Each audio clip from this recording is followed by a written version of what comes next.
Hi everyone. So before I actually turned in for the night, it's actually quite late. It's like 12 something and about 12:40. So I'm actually gonna turn in once I made this video. So I mean the fan is in the background. So in case you hear any whirring, just hopefully you can just put up with it. Okay, and okay, I wanted to just talk a little bit about the process of healing and what you can expect to come across when you are in the process of seeking therapy, because one of the whole thing about therapy is that when you are in consultation with a therapist like a psychologist, not necessarily a psychiatrist, because psychiatrists some of them resort to using medication, and I don't think most of us want to actually be really dependent on any kind of medication unless really when it's really needed. And in this case, the purpose of therapy with psychologists is to help us to deal our memories. So, okay, I have actually talked a little bit about the nature of EMDR therapy. This is actually one of the therapy techniques that was used in the last few sessions with me, with the second and the third, the second and the first psychologist. Yeah, because I've actually been seeing two different psychologists. One of them just left the uh, company or the center, so I had another new one. So and this current one is still using EMDR therapy. So okay, about EMDR therapy, the whole point of it is to help you recognize within your bodily memory where the trauma is being lodged and where it's being registered, so that you can actually go back in. That is, it's a kind of like a gateway to help you sink back into the memory of the event without getting too activated. So and yeah, it has this kind of a detraction effect, and then I think that I didn't realize it actually until yesterday when I was actually yeah, I was going through quite a bit. I actually yesterday I went for EMDR from 11 to 1, around 11 something to 1. And after that, I after lunch and everything, I went to actually have a short afternoon, yeah, short afternoon movie. Yeah, I watched Scream 6, and then Scream 6, I'll talk a little bit about that from my point of view as someone who actually did performance studies, but in another video. But otherwise, I just want to actually talk a little bit about the whole process of EMDR and its relationship to PTSD. So I actually believe that I told everyone that PTSD is not just registered in emotional effects, but the body actually registers it, and sometimes like certain flashbacks, certain things, they have an effect on us. And I know that for myself, I was telling the psychologist when I was like flashing back to go back into the memory, part of the whole thing was like I felt that kind of warming sensation against my chest, around somewhere around my heart. It's not exactly a good feeling. Obviously, it's a feeling of discomfort. The feeling of discomfort, and on grading it from, like, a scale of 0, meaning that you don't feel anything, to the worst discomfort, which is 10. I gave it initially about a grading of about, let's say, uh, 5 or 6. Yeah, 5 or 6, because it actually reminded me of the whole thing about picking back into the discard and everything.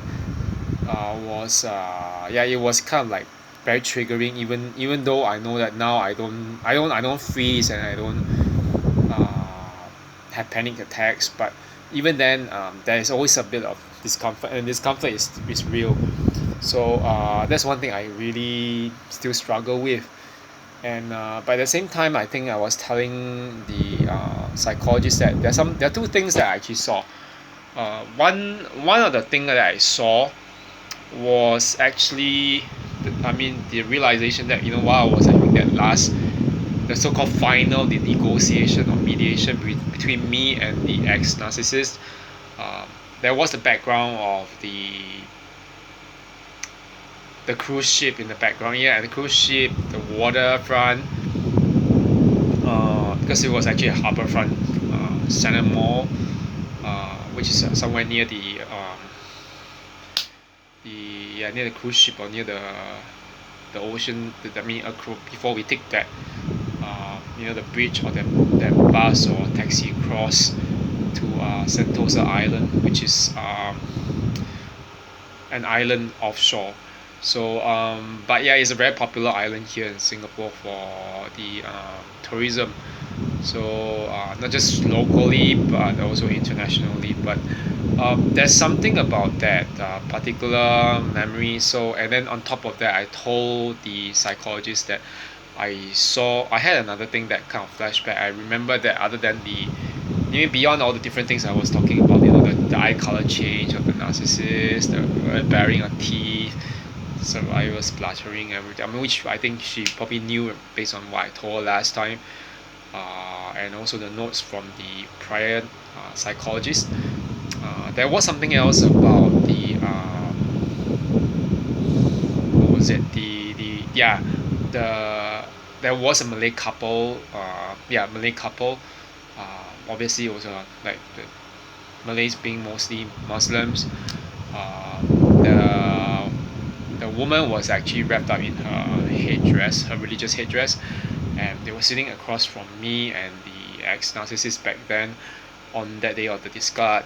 And I just told the psychologist that what I noticed about the woman with the headdress was that she was looking across at me as the narcissist, the ex-narcissist now, and me walked off from the cafe, Starbucks cafe, where the negotiation was, to the train station. And I think that at that point in time, that when in my own state, I wouldn't remember anything much because I was emotionally and verbally abused, and the verbal altercation could have escalated into into violence if not for the fact that I think that at that point in time, thankfully I was actually trained taekwondo, and I knew self-defense, and I knew that I think being Starbucks, I don't think that particular narcissist could afford to incite the law and to try to push boundaries, but and try to attack me, whatever. But at the same time, the verbal and emotional attacks were real. And I actually think that I told her that I remember that as I walked across and I saw the Malay lady, she looked at me. The look she gave me was a very interesting look, because it wasn't like a look like, oh, this guy, what's he doing, or whatever. I mean, about me. But instead, she looked at me, she gave me a very concerned look, as if, oh my, this guy is not looking good. He's looking like he's in distress, and he is probably not treated right in the conversation or in the, whatever transpired. So the psychologist told me, is it like is a human to human thing, regardless of religious or cultural differences. And I think it's true enough. I think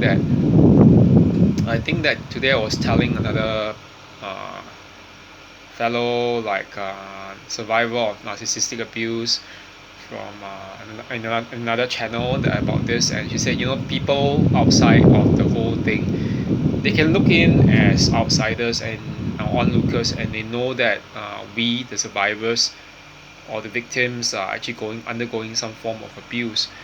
And for those who are empathetic, of course, they will be able to actually empathize, and even if they cannot help us, because in the point in time, if they get involved, there's really nothing they can do, because um,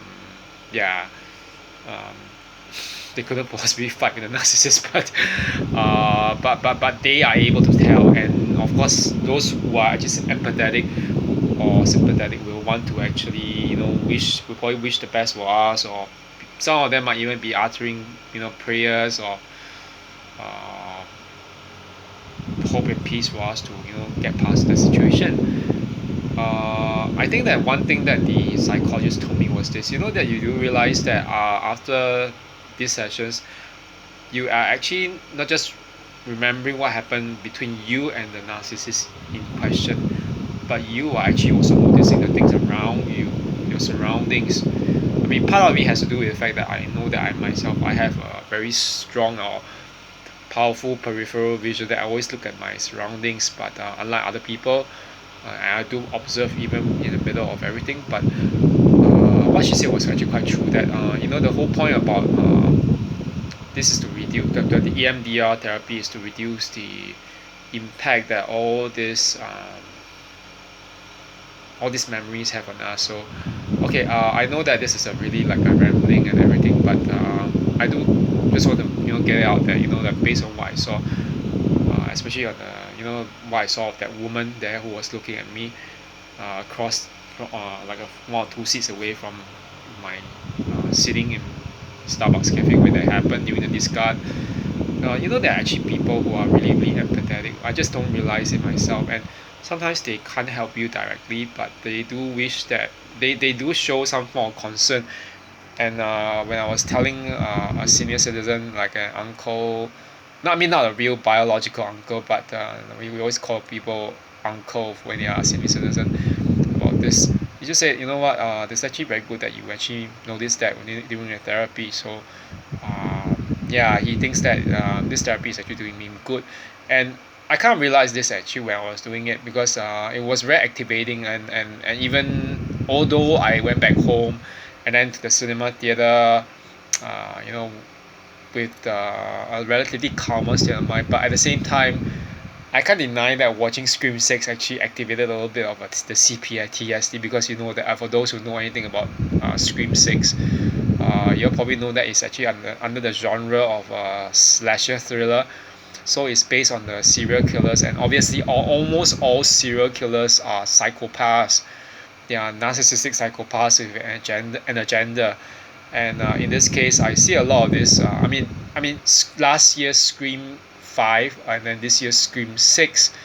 They are both a little bit of a departure from the usual slasher thriller, in that you don't really see an awful lot of body counts, not at least in these last two installments in the franchise. But and on top of that, there's a strange twist or subversion where the victims, not the victim, yeah, the victims, those whom the serial killers actually wanted to kill, ends up stabbing these serial killers more than we expect, and so in fact some of them actually end up killing the serial killers. But I mean that is not probably so much of triggering, but it was just the sight of the serial killers, the way they appear. They always have their so-called reasons for everything, and the way they stab their victims and even twisted the blade. It kind of reminded me. I was telling some friends that I actually got reminded of a poem that I wrote a few years ago during the pandemic. I think it was like 2 or 3 years ago. Yeah, during the pandemic, when I was actually recovering, and even before I sought out the psychologist's help. I remember writing a poem when about that. The poem was actually about a man. It's a narrative poem, yeah, about a man who was actually being lured into a valley by those whom he thought were his friends. But instead of just promising him anything or whatever, they actually mocked him, trampled on him, stabbed him multiple times before they left him dead, yeah, in the valley. And just when everything, that everything was like it's supposedly lost, and supposedly they thought that the animals would just eat up his dead body. In fact, the animals didn't do anything actually. The animals, they were trying to nurse themselves against his wounds, and in fact there was a very heavy torrent of rain that washed away the blood. And there was, in that poem that I wrote, the man whom everyone thought, among those the evil doers thought was actually dead, came back to life again. He was resurrected. It's a little bit like like Christ coming to life after being abused, but at the same time, I guess that I was thinking that it's actually a little bit of a projection of what I went through with the narcissistic abuse, and I actually told some friends about it, and it's like part of me had died then, but it came back to life. I came back to life, and it's a little bit of a near-death experience in a way, but I don't really know how I'm going to end up living the next few years of my life. I know that there are some plans that I have, but some plans and then some things like also including I probably haven't said much about the plan to go back to Canada, which wasn't panning out because of botched consultancy job. Yeah, I mean the consultancy didn't deliver on their promise to, I mean, for the application.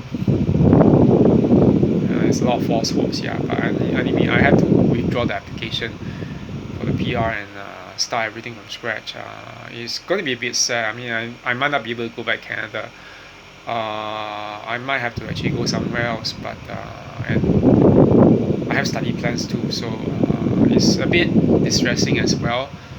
But I know that at the same time that I can't be living in that kind of past where I thought, oh, I want to go back. I always wanted to go back to Canada.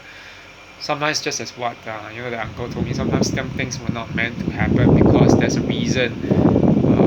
But it's not necessarily the worst of all. And I know that at least now I'm still searching for a means to fulfill what I really want to fulfill. So uh, but for now I just want to say that there's still hope. And that I was thinking just now while I was thinking, that the whole thing came to my mind. A lot of us, empaths, we are very wounded people. It's not wounded in the wrong sense, but because we have been abused. We were in relationships or even situations with narcissists and sociopaths or psychopaths. These people try to destroy us. Sometimes, not just really, physically, but spiritually. That there's one thing. They don't break your body. They don't break your mind. They try to break your spirit. And that's the one thing why it takes so long for us to recover. It's like almost years and years of therapy, counseling, and sometimes even the counseling and the therapy is not just, it's only at the tip of the iceberg for the recovery. We still have to put in a lot of our own work, ourselves and everything. But I just want to actually put it out there that that the healing is actually is a part of us, because for those, anyone who actually knows anything about, there's a particular Greek myth about Chiron, Chiron, Chiron, the wounded healer. He's actually a constellation or a minor star. There's actually a Greek legend about him, a Greek myth about him, because you all will know there's actually about there's a 10 labors of Hercules. Yeah, Hercules being the strong man. He was actually there was a poison. I think there was a poison shirt. Yeah, there was a poison shirt that he was forced to wear.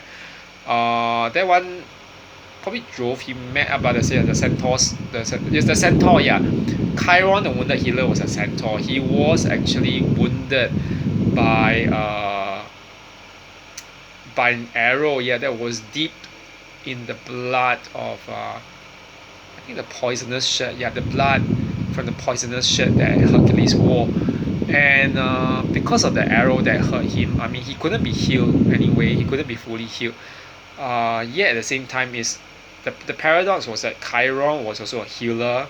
He was a very artistic and very gifted person, and so this is something that I think a lot of people don't realize. I know that for us, we're wondering, when will we heal, when will we recover, and but I was just recently realizing, because there was a recent study about the statistics of those people in mental health professions like therapists and nurses, psychologists and everything. They say that in fact, okay, we know that, among us, we have this thing that a lot of therapists or whatever are so-called psychopaths or narcissists. But beyond that, the study actually showed that actually 92% of these people in the mental health care profession were actually suffering from some kind of mental health condition, like anxiety, stress, trauma, PTSD.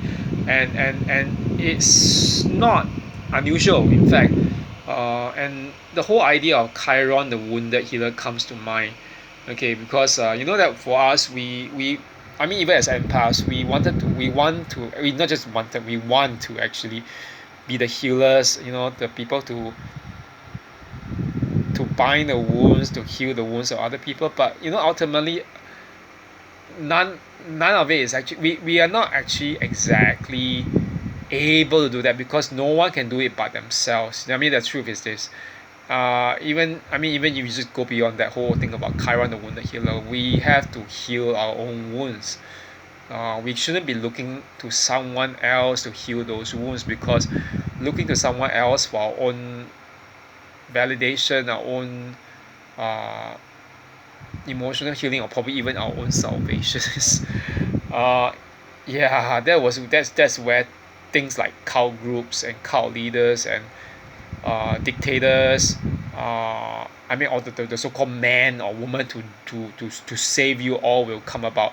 And we know that it's not true, it's a myth. It's because unless it's really God incarnate himself, uh, that's not the way it's supposed to be. Okay, you end up encountering cult leaders, politicians, narcissists, psychopaths, demagogues, anyone who can use you. Okay, so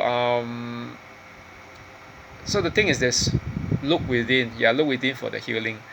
Of course, the therapist is still there. Their purpose is to help you to dive deep within, but you still ultimately have to do that, to look within yourself. Okay, so anyway, I think it's turning pretty late. Okay, I have to go and sleep. So I hope everyone has a good night, and I'll see you all again. Okay, have a good one, everyone. Okay, bye bye.